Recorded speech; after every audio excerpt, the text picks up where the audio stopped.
What about the argument? We're wasting money overseas when it could be used better here at home, especially in some third world countries where the leaders of those countries are stealing the money that come in foreign aid, not only from the U.S. but from other countries, and using it for their personal aims. What about that? Absolutely, accountability is the number one concern. I was part of Veterans for Smart Power. I wanted to go down and find out from the veteran community, and considering that Allegheny County has 200,000 veterans, Pennsylvania has 1 million veterans. Quite a few of them are small business entrepreneurs, and relative to the debate on opening up global markets, when I found out that 95% of the world's consumers live outside of the United States, that kind of piqued my interest. When I found out that the National Security Advisory Council had over about 100 retired 3- and 4-star generals and admirals who supported this concept of continuing to move forward on the international affairs budget, I had to ask more questions. I'm from Pittsburgh. We don't just take it, for granted. We ask tough questions in Pittsburgh. And what I found out is that Pennsylvania's exports cover for about,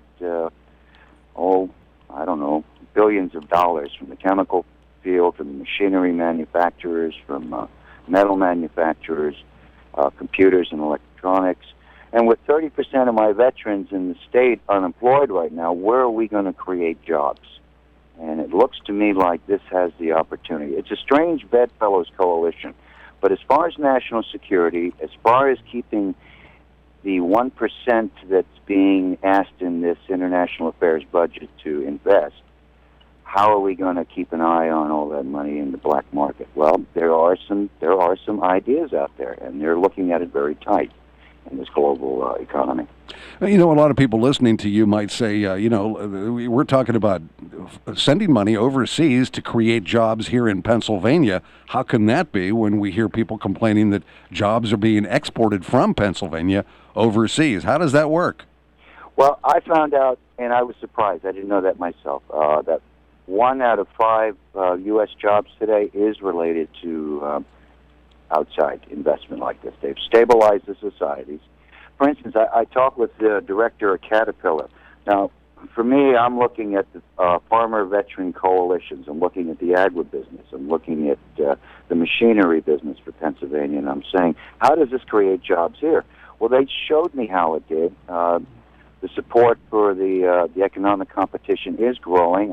We're going to have to compete against Nebraska for the $22 billion. Well, tell us how that works. How do we send foreign aid to another country that creates jobs here in Pennsylvania? What's the connection there? Well, in Pennsylvania, job creation, trade supported about 1.6 million jobs in, I think it was 2008 or 2009, or pretty much 21% of the total jobs is up from 92, about 10%. That's what I learned. More than 1/6, that's around 17, 18% of all manufacturing workers in Pennsylvania depended on the exports. Now, I'm not with Marriott anymore. I'm sorry you got that information. I used to be in the maritime industry. And most of the ships that I worked on when I got out of the Army, all that steel was made in Pennsylvania, so I felt pretty comfortable.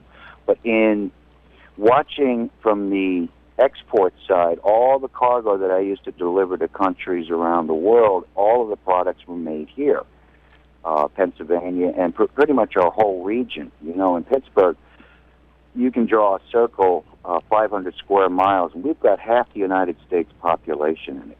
We're a gateway region for a reason. So around 260,000 people in Pennsylvania were employed by U.S. affiliates of companies that are at least 50% foreign-owned. So if we're reinvesting in that portion of it, and remember, a lot of people... We're just about out of time. Let me ask you to wrap up here in about 30 seconds. Go ahead, Jim. I thought about why this was important, and I still thought it was 20% of the money that we were investing as Americans. I was wrong. It's only 1%. 1% of the total U.S. budget 1%, goes to foreign aid. 1%, not 20% that I had originally thought. Well, Jim, listen, I've got to run. We're out of time, but I want to thank you very much for talking with us this morning. I appreciate it. Thank you very much, sir. Sure. Jim White on the live line from Pittsburgh. He's a management consultant And he was part of the U.S. Global Leadership Coalition event that they had in Washington, supporting the idea of foreign aid, which they call international affairs programs.